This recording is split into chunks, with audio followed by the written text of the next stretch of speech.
ਦੋਸਤੋ, ਅਗਰ ਤੁਸੀਂ ਇਸ ਚੈਨਲ ਤੇ ਪਹਿਲੀ ਵਾਰ ਆਏ ਹੋ ਤੇ ਚੈਨਲ ਨੂੰ ਸਬਸਕ੍ਰਾਈਬ ਕਰ ਲਓ, ਕਿਉਂਕਿ ਇਸ ਚੈਨਲ ਤੇ ਤੁਹਾਨੂੰ ਬੜੀ ਹੀ ਅੱਛੀ ਪੰਜਾਬੀ ਕਹਾਣੀਆਂ ਮਿਲਦੀ ਰਹਿਣਗੀਆਂ। ਤੇ ਸ਼ੁਰੂ ਕਰਦੇ ਹਾਂ ਅੱਜ ਦੀ ਕਹਾਣੀ। ਕਈ ਸਾਲੋਂ ਪਹਿਲੇ ਦੀ ਗੱਲ ਹੈ। ਇੱਕ ਪਿੰਡ ਵਿੱਚ ਇੱਕ ਲੋਹਾਰ ਆਪਣੇ ਪੁੱਤਰ ਦੇ ਨਾਲ ਰਹਿੰਦਾ ਸੀ।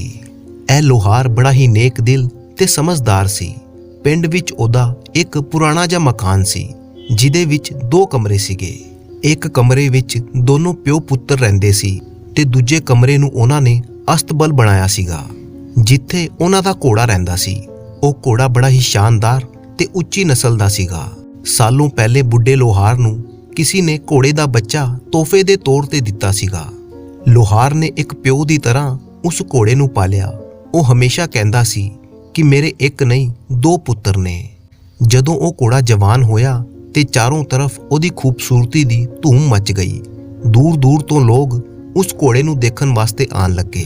ਜੋ ਵੀ ਉਸ ਘੋੜੇ ਨੂੰ ਦੇਖਦਾ ਉਹਦੀ ਤਾਰੀਫ ਕੀਤੇ ਬਿਨਾਂ ਨਹੀਂ ਰਹਿੰਦਾ। ਕੁਝ ਸਮਾਂ ਬੀਤਿਆ ਤੇ ਨਜ਼ਦੀਕ ਦੇ ਹੀ ਪਿੰਡ ਵਿੱਚ ਰਹਿਣ ਵਾਲੇ ਇੱਕ ਸੇਠ ਨੂੰ ਉਸ ਘੋੜੇ ਬਾਰੇ ਪਤਾ ਲੱਗਿਆ। ਉਹ ਸੇਠ ਨੂੰ ਘੋੜੇ ਪਾਲਣ ਦਾ ਸ਼ੌਂਕ ਸੀਗਾ। ਇੱਕ ਦਿਨ ਉਹ ਸੇਠ ਲੋਹਾਰ ਦੇ ਘਰ ਆਇਆ। ਜਦੋਂ ਉਸਨੇ ਘੋੜੇ ਨੂੰ ਦੇਖਿਆ ਤੇ ਉਹਨੂੰ ਘੋੜਾ ਇੰਨਾ ਪਸੰਦ ਆਇਆ ਕਿ ਉਹ ਲੋਹਾਰ ਨੂੰ ਘੋੜੇ ਦੀ ਮੂੰਹ ਮੰਗੀ ਕੀਮਤ ਦੇਣ ਤੇ ਤਿਆਰ ਹੋ ਗਿਆ। ਲੋਹਾਰ ਨੇ ਬੜੀ ਹੀ ਨਰਮੀ ਨਾਲ ਕਿਹਾ, ਹਜੂਰ, ਇਹ ਘੋੜਾ ਨਹੀਂ, ਮੇਰਾ ਪੁੱਤਰ ਹੈ ਤੇ ਆਪਣੀ ਔਲਾਦ ਨੂੰ ਕੋਈ ਨਹੀਂ ਵੇਚਦਾ। ਸੇਠ ਬੜਾ ਹੀ ਮਾਯੂਸ ਹੋ ਕੇ ਉਧਰੋਂ ਦੀ ਵਾਪਸ ਚਲਾ ਗਿਆ, ਪਰ ਜਾਣੇ ਤੋਂ ਪਹਿਲੇ ਉਹ ਲੋਹਾਰ ਨੂੰ ਬੜੀ ਹੀ ਖਰੀ ਖੋਟੀ ਸੁਣਾ ਕੇ ਗਿਆ। ਕਹਿਣ ਲੱਗਾ, ਤੂੰ ਇੱਕ ਗਰੀਬ ਲੋਹਾਰ ਹੈ, ਤੇਰੇ ਕੋਲ ਖੁਦ ਦੇ ਖਾਣੇ ਵਾਸਤੇ ਤੇ ਦਾਣੇ ਹੈ ਨਹੀਂ ਤੇ ਤੂੰ ਇੰਨਾ ਸ਼ਾਨਦਾਰ ਘੋੜਾ ਪਾਲ ਰੱਖਿਆ ਹੈ। ਇਹ ਘੋੜਾ ਤੇ ਕਿਸੇ ਰਈਸ ਦੇ ਅਸਤਬਲ ਦੀ ਸ਼ਾਨ ਹੋਣਾ ਚਾਹੀਦਾ ਹੈ। ਇਸ ਤਰ੍ਹਾਂ ਉਹ ਸੇਠ ਲੋਹਾਰ ਨੂੰ ਖਰੀ ਖੋਟੀ ਸੁਣਾ ਕੇ ਉਧਰੋਂ ਦੀ ਵਾਪਸ ਚਲਾ ਗਿਆ। ਕੁਝ ਦਿਨ ਗੁਜ਼ਰੇ। ਪਿੰਡ ਦੇ ਸਾਰੇ ਲੋਕ ਉਸ ਲੋਹਾਰ ਦੇ ਘਰ ਆਏ ਤੇ ਉਹਨੂੰ ਸਮਝਾਉਂਦੇ ਹੋਏ ਕਹਿਣ ਲੱਗੇ, ਭਾਈ, ਤੂੰ ਇੱਕ ਗਰੀਬ ਆਦਮੀ ਹੈ। ਇਸ ਉੱਚੀ ਨਸਲ ਦੇ ਘੋੜੇ ਨੂੰ ਤੂੰ ਕਿੰਨੇ ਦਿਨਾਂ ਤੱਕ ਸੰਭਾਲ ਕੇ ਰੱਖੇਗਾ? ਅਗਰ ਤੈਨੂੰ ਇਸ ਘੋੜੇ ਦੀ ਅੱਛੀ ਕੀਮਤ ਮਿਲ ਰਹੀ ਹੈ ਤੇ ਤੂੰ ਇਹਨੂੰ ਵੇਚ ਕਿਉਂ ਨਹੀਂ ਦਿੰਦਾ? ਕਦੇ ਐਵੇਂ ਨਾ ਹੋਏ ਕਿ ਕਿਸੇ ਦਿਨ ਇਹ ਘੋੜਾ ਚੋਰੀ ਹੋ ਜਾਏ। ਉਹਨਾਂ ਦੀ ਗੱਲਾਂ ਸੁਣ ਕੇ ਲੋਹਾਰ ਸਿਰਫ ਮੁਸਕਰਾ ਦਿੱਤਾ ਤੇ ਸਭ ਨੂੰ ਧੰਨਵਾਦ ਕਰਕੇ ਵਾਪਸੀ ਦਾ ਰਸਤਾ ਦਿਖਾਤਾ। ਪਿੰਡ ਵਾਲੇ ਆਪਣੀ ਨੱਕ ਭੌਂ ਸਿਕੋੜਦੇ ਹੋਏ ਉਹਦੇ ਘਰੋਂ ਵਾਪਸ ਚਲੇ ਗਏ। ਬੁੱਢੇ ਲੋਹਾਰ ਦੀ ਇੱਕ ਆਦਤ ਸੀ, ਉਹ ਸਾਧੂ ਸੰਨਿਆਸੀਆਂ ਦਾ ਬੜਾ ਹੀ ਆਦਰ ਸਤਿਕਾਰ ਕਰਦਾ ਸੀ। ਜਦ ਵੀ ਉਹਦੇ ਦਰਵਾਜ਼ੇ ਤੇ ਕੋਈ ਸਾਧੂ ਸੰਤ ਜਾਂ ਸੰਨਿਆਸੀ ਆ ਜਾਂਦਾ ਤੇ ਬੁੱਢਾ ਲੋਹਾਰ ਉਹਨੂੰ ਖਾਣਾ ਵੀ ਖਿਲਾਉਂਦਾ ਸੀ। ਇੱਕ ਦਿਨ ਨਾਲ ਦੇ ਹੀ ਪਿੰਡ ਵਾਲੇ ਉਸ ਸੇਠ ਨੇ ਲੋਹਾਰ ਤੋਂ ਘੋੜਾ ਹਥਿਆਉਣ ਦੀ ਇੱਕ ਤਰਕੀਬ ਸੋਚੀ। ਉਹਨੇ ਆਪਣੇ ਇੱਕ ਨੌਕਰ ਨੂੰ ਸਾਧੂ ਦੇ ਭੇਸ਼ ਵਿੱਚ ਉਸ ਲੋਹਾਰ ਦੇ ਘਰ ਭੇਜਿਆ। ਜਦੋਂ ਉਹ ਨਕਲੀ ਸਾਧੂ ਲੋਹਾਰ ਦੇ ਘਰ ਆਇਆ ਤਾਂ ਲੋਹਾਰ ਨੇ ਆਪਣੀ ਆਦਤ ਦੇ ਮੁਤਾਬਿਕ ਉਸ ਨਕਲੀ ਸਾਧੂ ਦਾ ਵੀ ਬੜਾ ਹੀ ਆਦਰ ਸਤਿਕਾਰ ਕੀਤਾ ਤੇ ਉਹਨੂੰ ਖਾਣਾ ਵੀ ਖਿਲਾਇਆ। ਇਸ ਤੋਂ ਬਾਅਦ ਨਕਲੀ ਸਾਧੂ ਨੇ ਲੋਹਾਰ ਦੇ ਘੋੜੇ ਨੂੰ ਦੇਖ ਕੇ ਕਿਹਾ ਕਿ ਮੈਂ ਇਸ ਘੋੜੇ ਦੇ ਬਾਰੇ ਇੱਕ ਰਾਜ਼ ਦੀ ਗੱਲ ਜਾਣਦਾ ਵਾਂ। ਇਹ ਘੋੜਾ ਇੱਕ ਖਾਸ ਨਸਲ ਦਾ ਹੈ, ਜੋ ਸਿਰਫ ਅਮੀਰ ਤੇ ਰਈਸ ਲੋਕਾਂ ਨੂੰ ਹੀ ਰਾਸ ਆਂਦਾ ਹੈ। ਇਸ ਨਸਲ ਦੇ ਘੋੜੇ ਘਰ ਵਿੱਚ ਰਹਿ ਰਹੇ ਜਵਾਨ ਆਦਮੀ ਦੀ ਮੌਤ ਦਾ ਕਾਰਨ ਬਣ ਸਕਦੇ ਨੇ। ਜਾਂਦੇ ਉਸ ਨਕਲੀ ਸਾਧੂ ਨੇ ਲੋਹਾਰ ਨੂੰ ਇਹ ਚੇਤਾਵਨੀ ਦਿੱਤੀ ਤੇ ਕਿਹਾ ਕਿ ਇਹ ਘੋੜਾ ਆਪਣੇ ਮਾਲਿਕ ਦੇ ਨਸੀਬ ਨੂੰ ਪਲਟ ਕੇ ਰੱਖ ਸਕਦਾ ਹੈ। ਲੋਹਾਰ ਨੇ ਉਸ ਸਾਧੂ ਦੀ ਗੱਲ ਨੂੰ ਬੜੇ ਹੀ ਗੌਰ ਨਾਲ ਸੁਣਿਆ ਤੇ ਕਹਿਣ ਲੱਗਾ, ਜੋ ਕੁਝ ਵੀ ਮੇਰੇ ਨਸੀਬ ਵਿੱਚ ਹੈ ਉਹ ਪਰਮਾਤਮਾ ਅੱਛੀ ਤਰ੍ਹਾਂ ਜਾਣਦਾ ਹੈ। ਮੈਂ ਇਸ ਲਈ ਆਪਣਾ ਹਰ ਕੰਮ ਪਰਮਾਤਮਾ ਦੀ ਮਰਜ਼ੀ ਤੇ ਛੱਡਦਾ ਵਾਂ। ਅਗਰ ਇਹ ਘੋੜਾ ਸੱਚਮੁੱਚ ਮੇਰੇ ਲਈ ਮੁਸੀਬਤ ਹੈ ਤਾਂ ਮੈਂ ਇਸ ਮੁਸੀਬਤ ਦਾ ਸਾਹਮਣਾ ਕਰਨ ਨੂੰ ਤਿਆਰ ਵਾਂ, ਲੇਕਿਨ ਮੈਂ ਇਸ ਘੋੜੇ ਨੂੰ ਕਿਸੇ ਕੀਮਤ ਤੇ ਨਹੀਂ ਵੇਚਾਂਗਾ, ਕਿਉਂਕਿ ਮੈਂ ਇਸ ਘੋੜੇ ਨੂੰ ਆਪਣੇ ਪੁੱਤਰ ਦੀ ਤਰ੍ਹਾਂ ਪਾਲਿਆ ਹੈ। ਹੁਣ ਤੇ ਉਸ ਨਕਲੀ ਸਾਧੂ ਦੀ ਇਹ ਕੋਸ਼ਿਸ਼ ਵੀ ਨਾਕਾਮ ਰਹੀ। ਉਹ ਬੇਚਾਰਾ ਮਾਯੂਸ ਹੋ ਕੇ ਉਧਰੋਂ ਦੀ ਵਾਪਸ ਚਲਾ ਗਿਆ। ਕਿਉਂਕਿ ਲੋਹਾਰ ਸਾਧੂ ਸੰਨਿਆਸੀਆਂ ਦਾ ਸਤਿਕਾਰ ਕਰਦਾ ਸੀ ਤੇ ਉਹਨਾਂ ਦੀ ਗੱਲਾਂ ਨੂੰ ਮੰਨਦਾ ਸੀ। ਇਸੇ ਲਈ ਸਾਧੂ ਦੀ ਗੱਲਾਂ ਨੇ ਲੋਹਾਰ ਦੇ ਮਨ ਵਿੱਚ ਹਲਚਲ ਜੀ ਪੈਦਾ ਕਰਤੀ। ਉਹ ਸੋਚ ਵਿੱਚ ਪੈ ਗਿਆ ਕਿ ਅਗਰ ਸੱਚਮੁੱਚ ਇਸ ਘੋੜੇ ਦੇ ਨਾਲ ਕੋਈ ਐਸਾ ਰਾਜ ਜੁੜਿਆ ਹੈ ਜੋ ਮੈਂ ਨਹੀਂ ਜਾਣਦਾ ਤੇ ਫਿਰ ਅੱਗੇ ਪਤਾ ਨਹੀਂ ਕੀ ਹੋਊਗਾ। ਇਸ ਘਟਨਾ ਤੋਂ 2 ਦਿਨ ਬਾਅਦ ਐਸਾ ਹੋਇਆ ਕਿ ਜਦੋਂ ਲੋਹਾਰ ਤੇ ਉਹਦਾ ਮੁੰਡਾ ਸਵੇਰੇ ਉੱਠੇ ਤੇ ਉਹਨਾਂ ਨੇ ਦੇਖਿਆ ਕਿ ਨਾਲ ਵਾਲੇ ਕਮਰੇ ਦਾ ਦਰਵਾਜ਼ਾ ਖੁੱਲਾ ਹੋਇਆ ਸੀ ਤੇ ਘੋੜਾ ਉੱਥੋਂ ਦੀ ਗਾਇਬ ਸੀ। ਪਰੇਸ਼ਾਨ ਹੋ ਕੇ ਦੋਨੋਂ ਪਿਓ ਪੁੱਤਰ ਆਸ-ਪਾਸ ਆਪਣੇ ਘੋੜੇ ਨੂੰ ਢੂੰਡਣ ਲੱਗੇ, ਮਗਰ ਉਹਨਾਂ ਨੂੰ ਘੋੜੇ ਦੇ ਬਾਰੇ ਕੁਝ ਵੀ ਪਤਾ ਨਹੀਂ ਲੱਗਿਆ। ਲੋਹਾਰ ਨੇ ਆਪਣੇ ਪੁੱਤਰ ਨੂੰ ਕਿਹਾ, ਬੇਟਾ, ਤੂੰ ਜਵਾਨ ਹੈ ਜਰਾ ਆਸ-ਪਾਸ ਦੇ ਇਲਾਕੇ ਵਿੱਚ ਜਾ ਕੇ ਸਾਡੇ ਘੋੜੇ ਦੇ ਬਾਰੇ ਕੁਝ ਪਤਾ ਤੇ ਕਰ। ਉਹਨੂੰ ਢੂੰਡ ਕੇ ਲਿਆ। ਉਹਦਾ ਪੁੱਤਰ ਕਈ ਦਿਨਾਂ ਤੱਕ ਆਸ-ਪਾਸ ਦੇ ਜੰਗਲਾਂ ਤੇ ਪਹਾੜਾਂ ਵਿੱਚ ਭਟਕਦਾ ਰਿਹਾ, ਪਰ ਉਹਨੂੰ ਘੋੜੇ ਦਾ ਕੋਈ ਨਾਮੋ ਨਿਸ਼ਾਨ ਤੱਕ ਨਹੀਂ ਮਿਲਿਆ। ਜਦੋਂ ਉਹ ਵਾਪਸ ਆਪਣੇ ਘਰ ਦੀ ਤਰਫ ਆ ਰਿਹਾ ਸੀ ਤੇ ਰਸਤੇ 'ਚ ਉਹਨੂੰ ਕੁਝ ਲਠੈਤਾਂ ਨੇ ਘੇਰ ਲਿਆ। ਇਹ ਲਠੈਤ ਉਸੇ ਸੇਠ ਦੇ ਆਦਮੀ ਸੀ ਜਿਹਨੂੰ ਲੋਹਾਰ ਨੇ ਆਪਣਾ ਘੋੜਾ ਵੇਚਣੇ ਤੋਂ ਮਨਾ ਕਰਤਾ ਸੀ। ਲਠੈਤਾਂ ਨੇ ਲੋਹਾਰ ਦੇ ਮੁੰਡੇ ਦੀ ਜੰਮ ਕੇ ਪਿਟਾਈ ਕੀਤੀ। ਉਹਦਾ ਮੁੰਡਾ ਜਿਵੇਂ ਤੈਵੇਂ ਆਪਣੀ ਜਾਨ ਬਚਾ ਕੇ ਘਰ ਵਾਪਸ ਆ ਗਿਆ। ਲੋਹਾਰ ਨੇ ਆਪਣੇ ਪੁੱਤਰ ਦੀ ਮਰਮ ਪੱਟੀ ਕੀਤੀ ਤੇ ਵੈਦ ਤੋਂ ਉਹਦਾ ਇਲਾਜ ਵੀ ਕਰਵਾਇਆ।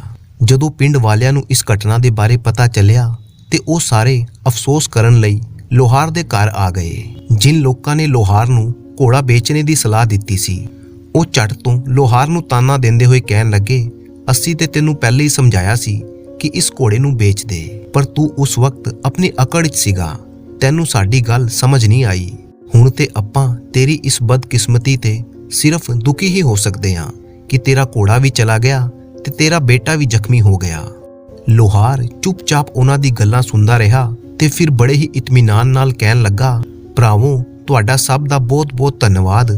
ਤੁਸੀਂ ਮੇਰੇ ਕੋਲ ਆਏ ਤੇ ਮੇਰੇ ਦੁੱਖ ਨੂੰ ਕਮ ਕਰਨ ਦੀ ਕੋਸ਼ਿਸ਼ ਕੀਤੀ, ਪਰ ਮੈਨੂੰ ਇੱਕ ਗੱਲ ਸਮਝ ਨਹੀਂ ਆਈ ਕਿ ਇਹਦੇ ਵਿੱਚ ਬਦਕਿਸਮਤੀ ਕਿੱਥੋਂ ਦੀ ਆ ਗਈ। ਇਹ ਗੱਲ ਠੀਕ ਹੈ ਕਿ ਮੇਰਾ ਘੋੜਾ ਆਪਣੇ ਕਮਰੇ ਤੋਂ ਗਾਇਬ ਹੋ ਗਿਆ ਤੇ ਜਦੋਂ ਮੇਰਾ ਪੁੱਤਰ ਉਹਨੂੰ ਲੱਭਣ ਵਾਸਤੇ ਗਿਆ ਤੇ ਉਹ ਵੀ ਜ਼ਖਮੀ ਕਰਤਾ ਗਿਆ, ਪਰ ਤੁਸੀਂ ਸਭ ਨੇ ਇਹ ਕਿਵੇਂ ਮੰਨ ਲਿਆ ਕਿ ਇਹ ਸਭ ਮੇਰੀ ਬਦਕਿਸਮਤੀ ਦੇ ਕਾਰਨ ਹੋਇਆ ਹੈ। ਪਿੰਡ ਵਾਲੇ ਉਹਦੀ ਗੱਲਾਂ ਸੁਣ ਕੇ ਬੜੇ ਹੀ ਹੈਰਾਨ ਸੀ ਤੇ ਆਪਸ ਵਿੱਚ ਕਹਿਣ ਲੱਗੇ ਕਿ ਸ਼ਾਇਦ ਇਸ ਬੁੱਢੇ ਦਾ ਦਿਮਾਗ ਸਠਿਆ ਗਿਆ ਹੈ। ਇਹ ਬਦਕਿਸਮਤੀ ਨਹੀਂ ਤੇ ਹੋਰ ਕੀ ਹੈ। ਹਜ਼ਾਰਾਂ ਰੁਪਏ ਦੀ ਕੀਮਤ ਦਾ ਘੋੜਾ ਵੀ ਚੋਰੀ ਹੋ ਗਿਆ ਤੇ ਪੁੱਤਰ ਵੀ ਜ਼ਖਮੀ ਹੋ ਗਿਆ। ਬੜਬੜਾਉਂਦੇ ਹੋਏ ਪਿੰਡ ਵਾਲੇ ਵਾਪਸ ਚਲੇ ਗਏ। ਇਸ ਗੱਲ ਨੂੰ ਹਜੇ ਸਿਰਫ 3 ਹੀ ਦਿਨ ਗੁਜ਼ਰੇ ਸੀ ਕਿ ਅਚਾਨਕ ਉਹ ਘੋੜਾ ਲੋਹਾਰ ਦੇ ਘਰ ਵਾਪਸ ਆ ਗਿਆ। ਜਦੋਂ ਉਹ ਘੋੜਾ ਵਾਪਸ ਆਇਆ ਤੇ ਉਹ ਇਕੱਲਾ ਨਹੀਂ ਸੀਗਾ, ਬਲਕਿ ਉਹ ਜੰਗਲ ਤੋਂ ਸ਼ਾਨਦਾਰ ਤੇ ਅੱਛੀ ਨਸਲ ਦੇ 4 ਘੋੜੇ ਹੋਰ ਲੈ ਕੇ ਆਇਆ ਸੀ। ਜਦੋਂ ਲੋਹਾਰ ਤੇ ਉਹਦੇ ਪੁੱਤਰ ਨੇ ਇਹ ਦੇਖਿਆ ਤੇ ਉਹ ਹੈਰਾਨ ਰਹਿ ਗਏ। ਜੰਗਲ ਦੀ ਅੱਗ ਦੀ ਤਰ੍ਹਾਂ ਇਹ ਖਬਰ ਪੂਰੇ ਇਲਾਕੇ ਵਿੱਚ ਫੈਲ ਗਈ। ਹੁਣ ਤੇ ਲੋਕ ਉਹਨਾਂ ਦੇ ਘਰ ਆ ਕੇ ਉਹਨਾਂ ਨੂੰ ਮੁਬਾਰਕਬਾਦ ਦੇਣ ਲੱਗੇ। ਜੋ ਲੋਕ ਘੋੜੇ ਦੇ ਗੁੰਮ ਹੋ ਜਾਣ ਤੇ ਲੋਹਾਰ ਨੂੰ ਤਾਨੇ ਦੇ ਰਹੇ ਸੀ, ਉਹ ਹੁਣ ਕਹਿਣ ਲੱਗੇ ਕਿ ਅਸੀਂ ਉਸ ਦਿਨ ਗਲਤ ਗੱਲ ਕਹੀ ਸੀ। ਘੋੜੇ ਦਾ ਇਸ ਤਰ੍ਹਾਂ ਚਲੇ ਜਾਣਾ ਦਰਅਸਲ ਤੇਰੀ ਬਦਕਿਸਮਤੀ ਨਹੀਂ, ਬਲਕਿ ਤੇਰੀ ਖੁਸ਼ਕਿਸਮਤੀ ਸੀ। ਤੇਰੀ ਖੁਸ਼ਕਿਸਮਤੀ ਦੇ ਕਾਰਨ ਅੱਜ ਦੇਖ ਲੈ, ਤੁਸੀਂ ਇੱਕ ਦੀ ਜਗ੍ਹਾ 5 ਘੋੜਿਆਂ ਦੇ ਮਾਲਕ ਹੋ। ਲੋਹਾਰ ਨੇ ਬੜੇ ਹੀ ਧਿਆਨ ਨਾਲ ਲੋਕਾਂ ਦੀ ਗੱਲਾਂ ਸੁਣੀ ਤੇ ਕਹਿਣ ਲੱਗਾ, ਭਰਾਵੋ, ਮੈਨੂੰ ਇੱਕ ਵਾਰ ਫਿਰ ਤੁਹਾਡੀ ਸਭ ਦੀ ਗੱਲਾਂ ਸਮਝ ਨਹੀਂ ਆਈ। ਇਹ ਗੱਲ ਸੱਚ ਹੈ ਕਿ ਮੇਰਾ ਘੋੜਾ ਵਾਪਸ ਆ ਗਿਆ ਤੇ ਆਪਣੇ ਨਾਲ ਉਹ 4 ਘੋੜੇ ਹੋਰ ਵੀ ਲੈ ਕੇ ਆਇਆ ਹੈ, ਮਗਰ ਇਹਦੇ ਵਿੱਚ ਖੁਸ਼ਕਿਸਮਤੀ ਕਿੱਥੋਂ ਦੀ ਆ ਗਈ। ਪਿੰਡ ਵਾਲੇ ਇਹ ਸੁਣ ਕੇ ਆਪਣਾ ਜਾਂ ਮੂੰਹ ਲੈ ਕੇ ਰਹਿ ਗਏ ਤੇ ਕਹਿਣ ਲੱਗੇ ਕਿ ਇਸ ਬੁੱਢੇ ਦੇ ਕੋਲ 5 ਘੋੜੇ ਕੀ ਆ ਗਏ, ਇਹ ਤੇ ਬੜਾ ਹੀ ਕਮੰਡੀ ਹੋ ਗਿਆ ਹੈ। ਇਹ ਕਹਿੰਦੇ ਹੋਏ ਸਾਰੇ ਪਿੰਡ ਵਾਲੇ ਵਾਪਸ ਚਲੇ ਗਏ। ਲੋਹਾਰ ਤੇ ਉਹਦੇ ਪੁੱਤਰ ਨੂੰ ਹੁਣ ਪਹਿਲੇ ਤੋਂ ਵੀ ਜ਼ਿਆਦਾ ਕੰਮ ਹੋ ਗਿਆ ਸੀ, ਕਿਉਂਕਿ ਪਹਿਲੇ ਉਹਨਾਂ ਕੋਲ ਸਿਰਫ 1 ਘੋੜਾ ਸੀ, ਜਦਕਿ ਹੁਣ ਉਹਨਾਂ ਦੇ ਕੋਲ 5 ਘੋੜੇ ਸੀ ਜਿਨ੍ਹਾਂ ਦੀ ਦੇਖਭਾਲ ਉਹਨਾਂ ਨੂੰ ਕਰਨੀ ਪੈਂਦੀ ਸੀਗੀ। ਇੱਕ ਦਿਨ ਦੀ ਗੱਲ ਹੈ, ਜਦੋਂ ਉਹ ਆਪਣੇ ਘੋੜੇ ਦੀ ਦੇਖਭਾਲ ਕਰ ਰਹੇ ਸੀ ਤੇ ਅਚਾਨਕ ਇੱਕ ਅਜੀਬ ਘਟਨਾ ਘਟ ਗਈ। ਜੋ 4 ਜੰਗਲੀ ਘੋੜੇ ਲੋਹਾਰ ਦੇ ਕੋਲ ਆਏ ਸੀਗੇ, ਉਹਨਾਂ ਵਿੱਚੋਂ ਇੱਕ ਘੋੜਾ ਵਿਗੜ ਗਿਆ ਤੇ ਉਹਨੇ ਲੋਹਾਰ ਦੇ ਮੁੰਡੇ ਨੂੰ ਜ਼ਮੀਨ 'ਚ ਧੱਕਾ ਦੇ ਕੇ ਗਿਰਾਤਾ। ਗਿਰਨੇ ਦੇ ਕਾਰਨ ਲੋਹਾਰ ਦੇ ਬੇਟੇ ਦੀ ਟੰਗ ਟੁੱਟ ਗਈ। ਲੋਹਾਰ ਵੈਸੇ ਤੇ ਬੜੇ ਹੀ ਸਬਰ ਵਾਲਾ ਆਦਮੀ ਸੀ, ਪਰ ਹੁਣ ਉਹਨੂੰ ਉਸ ਸਾਧੂ ਦੀ ਗੱਲਾਂ ਯਾਦ ਆਉਣ ਲੱਗ ਪਈਆਂ, ਜਿਨਨੇ ਕਿਹਾ ਸੀ ਕਿ ਇਸ ਘੋੜੇ ਦੀ ਵਜ੍ਹਾ ਦੇ ਨਾਲ ਘਰ ਦੇ ਕਿਸੇ ਜਵਾਨ ਆਦਮੀ ਤੇ ਮੁਸੀਬਤਾਂ ਆ ਸਕਦੀਆਂ। ਜਦੋਂ ਪਿੰਡ ਵਾਲਿਆਂ ਨੂੰ ਇਹ ਖਬਰ ਮਿਲੀ ਤੇ ਉਹ ਸਾਰੇ ਲੋਹਾਰ ਦੇ ਘਰ ਆ ਗਏ। ਉਹਨਾਂ ਵਿੱਚੋਂ ਕੁਝ ਲੋਕ ਕਹਿਣ ਲੱਗੇ, ਬਾਬਾ, ਤੁਸੀਂ ਬਿਲਕੁਲ ਠੀਕ ਸੀ ਤੇ ਅਸੀਂ ਗਲਤ ਸੀਗੇ। ਉਹ 4 ਘੋੜਿਆਂ ਦਾ ਤੁਹਾਡੇ ਘਰ ਆਣਾ ਕੋਈ ਖੁਸ਼ਕਿਸਮਤੀ ਨਹੀਂ, ਬਲਕਿ ਬਦਕਿਸਮਤੀ ਦੀ ਨਿਸ਼ਾਨੀ ਸੀ। ਉਹ ਘੋੜੇ ਤੁਹਾਡੇ ਲਈ ਬੜੇ ਹੀ ਬਦਕਿਸਮਤ ਸਾਬਿਤ ਹੋਏ। ਅਸੀਂ ਸਭ ਨੂੰ ਇਸ ਗੱਲ ਦਾ ਦੁੱਖ ਹੈ ਕਿ ਤੁਹਾਡਾ ਨੌਜਵਾਨ ਬੇਟਾ ਜ਼ਖਮੀ ਹੋ ਗਿਆ। ਕੀ ਪਤਾ ਉਹਦੀ ਟੰਗ ਕਦ ਤੱਕ ਠੀਕ ਹੋ ਪਾਏਗੀ। ਤੁਸੀਂ ਤੇ ਹੁਣ ਬੁੱਢੇ ਹੋ ਗਏ ਹੋ ਤੇ ਤੁਹਾਡੇ ਸਾਰੇ ਕੰਮਕਾਜ ਤੇ ਤੁਹਾਡਾ ਮੁੰਡਾ ਹੀ ਕਰਦਾ ਸੀ। ਹੁਣ ਤੇ ਤੁਹਾਡੇ ਲਈ ਮੁਸੀਬਤ ਹੋਰ ਵੀ ਜ਼ਿਆਦਾ ਵੱਧ ਗਈ ਹੈ। ਲੱਗਦਾ ਹੈ ਤੁਹਾਡੀ ਕਿਸਮਤ ਹੀ ਖਰਾਬ ਹੈ। ਬੁੱਢੇ ਲੋਹਾਰ ਨੇ ਜਦੋਂ ਇਹ ਗੱਲਾਂ ਸੁਣੀਆਂ ਤੇ ਉਹਨੇ ਇੱਕ ਠੰਡੀ ਸਾਹ ਲਈ ਤੇ ਥੋੜਾ ਝੁੰਝਲਾ ਕੇ ਕਹਿਣ ਲੱਗਾ, ਪਿੰਡ ਦੇ ਲੋਕੋਂ, ਹਰ ਘਟਨਾ ਵਿੱਚ ਤੁਸੀਂ ਕਿਸਮਤ ਨੂੰ ਦੋਸ਼ ਨਾ ਦਿਆ ਕਰੋ। ਜੋ ਗੱਲ ਜਿੰਨੀ ਹੋਵੇ ਉਹਦੇ ਬਾਰੇ ਉਨੀ ਹੀ ਗੱਲ ਕਰਨੀ ਚਾਹੀਦੀ ਹੈ। ਮੇਰਾ ਪੁੱਤਰ ਗਿਰ ਗਿਆ ਤੇ ਉਹਦੀ ਟੰਗ ਟੁੱਟ ਗਈ, ਗੱਲ ਬਸ ਐਨੇ ਤੱਕ ਹੀ ਹੈ। ਬਾਕੀ ਕਿਸਮਤ ਦੇ ਬਾਰੇ ਪਰਮਾਤਮਾ ਹੀ ਜ਼ਿਆਦਾ ਜਾਣਦਾ ਹੈ। ਲੋਹਾਰ ਦੀਆਂ ਗੱਲਾਂ ਸੁਣ ਕੇ ਸਾਰੇ ਪਿੰਡ ਵਾਲੇ ਗੁੱਸੇ 'ਚ ਕਹਿਣ ਲੱਗੇ, ਚਲੋ ਭਰਾਵੋ, ਇਹ ਬੁੱਢਾ ਤੇ ਹਰ ਵਾਰ ਸਾਨੂੰ ਬੇਇੱਜ਼ਤ ਕਰਦਾ ਹੈ। ਇਹ ਕਹਿ ਕੇ ਸਾਰੇ ਲੋਕ ਉਧਰੋਂ ਦੀ ਚਲੇ ਗਏ। ਇਸ ਗੱਲ ਨੂੰ ਹਜੇ 1 ਹਫ਼ਤਾ ਹੀ ਗੁਜ਼ਰਿਆ ਸੀ ਕਿ ਉਸ ਰਾਜ ਤੇ ਇੱਕ ਪੜੋਸੀ ਰਾਜ ਦੀ ਸੈਨਾ ਨੇ ਹਮਲਾ ਕਰਤਾ। ਅਚਾਨਕ ਜੰਗ ਛਿੜ ਗਈ। ਇਹ ਜੰਗ ਕਈ ਦਿਨਾਂ ਤੱਕ ਚੱਲਦੀ ਰਹੀ, ਜਿਹਦੇ ਵਿੱਚ ਉਸ ਰਾਜ ਦੀ ਸੈਨਾ ਦੇ ਕਈ ਲੋਕ ਮਾਰੇ ਗਏ। ਇਹ ਦੇਖ ਕੇ ਉੱਥੇ ਦੇ ਰਾਜਾ ਨੇ ਐਲਾਨ ਕਰਤਾ ਕਿ ਉਹਦੇ ਰਾਜ ਵਿੱਚ ਜਿੰਨੇ ਵੀ ਜਵਾਨ ਮੁੰਡੇ ਨੇ ਉਹਨਾਂ ਨੂੰ ਸੈਨਾ ਵਿੱਚ ਭਰਤੀ ਕੀਤਾ ਜਾਏਗਾ, ਤਾਂ ਕਿ ਦੁਸ਼ਮਣ ਦੇਸ਼ ਦੀ ਸੈਨਾ ਦੇ ਨਾਲ ਯੁੱਧ ਕੀਤਾ ਜਾ ਸਕੇ। ਹੋਰ ਫਿਰ ਰਾਜਾ ਦੇ ਸੈਨਿਕਾਂ ਦੀ ਇੱਕ ਟੋਲੀ ਪਿੰਡ-ਪਿੰਡ ਜਾ ਕੇ ਘੁੰਮਣ ਲੱਗੀ। ਪਿੰਡ ਵਿੱਚ ਜੋ ਵੀ ਉਹਨੂੰ ਨੌਜਵਾਨ ਮੁੰਡੇ ਦਿਖਾਈ ਦਿੰਦੇ, ਉਹਨਾਂ ਨੂੰ ਜ਼ਬਰਦਸਤੀ ਪਕੜ ਕੇ ਸੈਨਾ ਵਿੱਚ ਭਰਤੀ ਕਰਨਾ ਸ਼ੁਰੂ ਕਰ ਦਿੱਤਾ ਗਿਆ। ਅਗਲੇ ਹੀ ਦਿਨ ਬਾਕੀ ਪਿੰਡਾਂ ਦੀ ਤਰ੍ਹਾਂ ਇਸ ਪਿੰਡ ਵਿੱਚ ਵੀ ਸੈਨਿਕਾਂ ਦਾ ਉਹ ਦਸਤਾ ਆ ਗਿਆ ਤੇ ਲੋਹਾਰ ਦੇ ਬੇਟੇ ਨੂੰ ਛੱਡ ਕੇ ਬਾਕੀ ਸਾਰੇ ਨੌਜਵਾਨ ਲੜਕਿਆਂ ਨੂੰ ਉਹ ਆਪਣੇ ਨਾਲ ਲੈ ਗਏ। ਲੋਹਾਰ ਦੇ ਬੇਟੇ ਨੂੰ ਇਸ ਲਈ ਛੱਡ ਦਿੱਤਾ ਗਿਆ ਕਿਉਂਕਿ ਉਹਦੀ ਟੰਗ ਟੁੱਟੀ ਹੋਈ ਸੀ ਤੇ ਉਹ ਸੈਨਾ 'ਚ ਭਰਤੀ ਹੋਣ ਦੇ ਲਾਇਕ ਨਹੀਂ ਸੀਗਾ। ਹੁਣ ਤੇ ਪਿੰਡ ਦੇ ਲੋਕ ਰੋਂਦੇ ਪਿੱਟਦੇ ਉਸ ਲੋਹਾਰ ਦੇ ਕੋਲ ਆਏ ਤੇ ਕਹਿਣ ਲੱਗੇ, ਬਾਬਾ, ਅਸੀਂ ਤੇ ਤੈਨੂੰ ਬੇਵਕੂਫ ਸਮਝਦੇ ਸੀ, ਮਗਰ ਤੂੰ ਤੇ ਸਭ ਤੋਂ ਜ਼ਿਆਦਾ ਸਮਝਦਾਰ ਨਿਕਲਿਆ।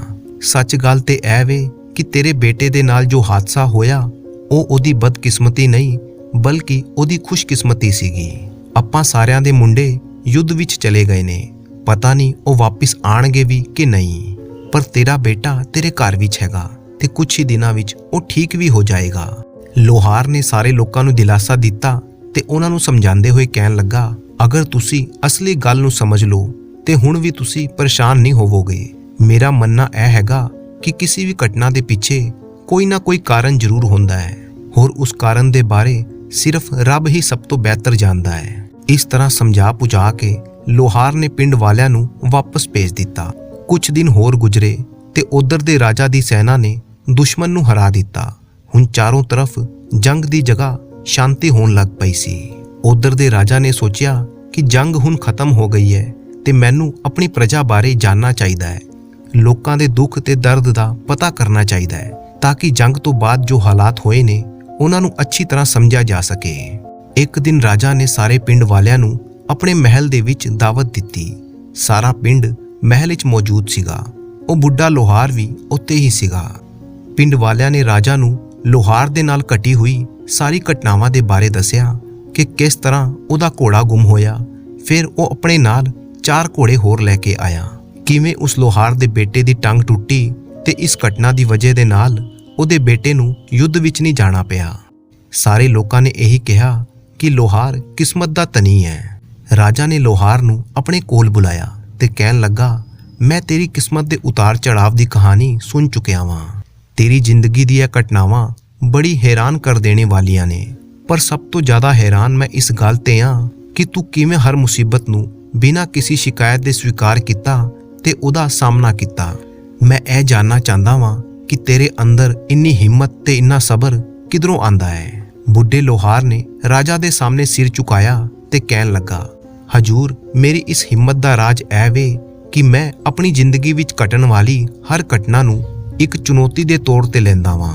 ਮੈਂ ਆਪਣੀ ਜ਼ਿੰਦਗੀ ਵਿੱਚ ਇਹੀ ਸਿੱਖਿਆ ਹੈ ਕਿ ਹਰ ਘਟਨਾ, ਚਾਹੇ ਉਹ ਖੁਸ਼ੀ ਦੀ ਹੋਵੇ ਜਾਂ ਦੁਖੀ ਦੀ, ਦਰਅਸਲ ਇੱਕ ਇਮਤਿਹਾਨ ਹੁੰਦਾ ਹੈ। ਸਾਨੂੰ ਨਾ ਤੇ ਖੁਸ਼ੀ ਵਿੱਚ ਘਮੰਡੀ ਹੋਣਾ ਚਾਹੀਦਾ ਹੈ ਤੇ ਨਾ ਹੀ ਦੁੱਖ ਵਿੱਚ ਮਾਯੂਸ ਹੋਣਾ ਚਾਹੀਦਾ ਹੈ, ਬਲਕਿ ਇਹ ਸੋਚਣਾ ਚਾਹੀਦਾ ਹੈ ਕਿ ਰੱਬ ਜੋ ਵੀ ਕਰਦਾ ਹੈ ਸਭ ਦੀ ਭਲਾਈ ਵਾਸਤੇ ਕਰਦਾ ਹੈ।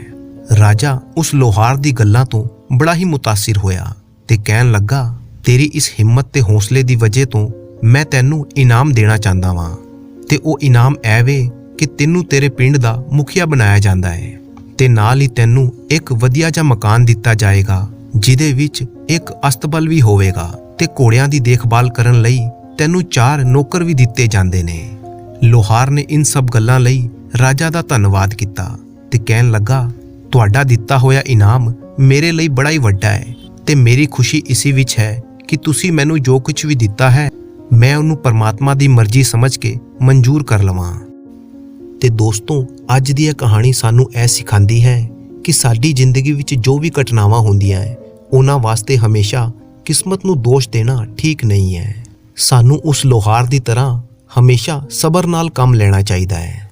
ਜਦੋਂ ਜ਼ਿੰਦਗੀ ਸਾਨੂੰ ਖੁਸ਼ੀ ਦੇ ਉਸ ਵਕਤ ਸਾਨੂੰ ਹੰਕਾਰ ਨਹੀਂ ਕਰਨਾ ਚਾਹੀਦਾ ਤੇ ਜਦੋਂ ਸਾਡੀ ਜ਼ਿੰਦਗੀ ਵਿੱਚ ਦੁੱਖ ਆਵੇ ਤਾਂ ਮਾਯੂਸ ਨਹੀਂ ਹੋਣਾ ਚਾਹੀਦਾ, ਕਿਉਂਕਿ ਪਰਮਾਤਮਾ ਜੋ ਵੀ ਕਰਦਾ ਹੈ ਉਹ ਸਭ ਦੀ ਭਲਾਈ ਵਾਸਤੇ ਕਰਦਾ ਹੈ। ਮੈਨੂੰ ਪੂਰੀ ਉਮੀਦ ਹੈ ਕਿ ਤੁਹਾਨੂੰ ਇਹ ਕਹਾਣੀ ਬਹੁਤ ਹੀ ਪਸੰਦ ਆਈ ਹੋਵੇਗੀ। ਤਾਂ ਇਸ ਵੀਡੀਓ ਨੂੰ ਲਾਈਕ ਕਰੋ, ਚੈਨਲ ਨੂੰ ਸਬਸਕ੍ਰਾਈਬ ਕਰੋ ਤੇ ਆਪਣੇ ਬੇਸ਼ਕੀਮਤੀ ਕਮੈਂਟ ਕਰਨਾ ਬਿਲਕੁਲ ਨਾ ਭੁੱਲਣਾ। ਮਿਲਦੇ ਹਾਂ ਕਿਸੇ ਅਗਲੀ ਕਹਾਣੀ 'ਚ। ਤਾਂ ਤੱਕ ਰੱਬ ਰਾਖਾ।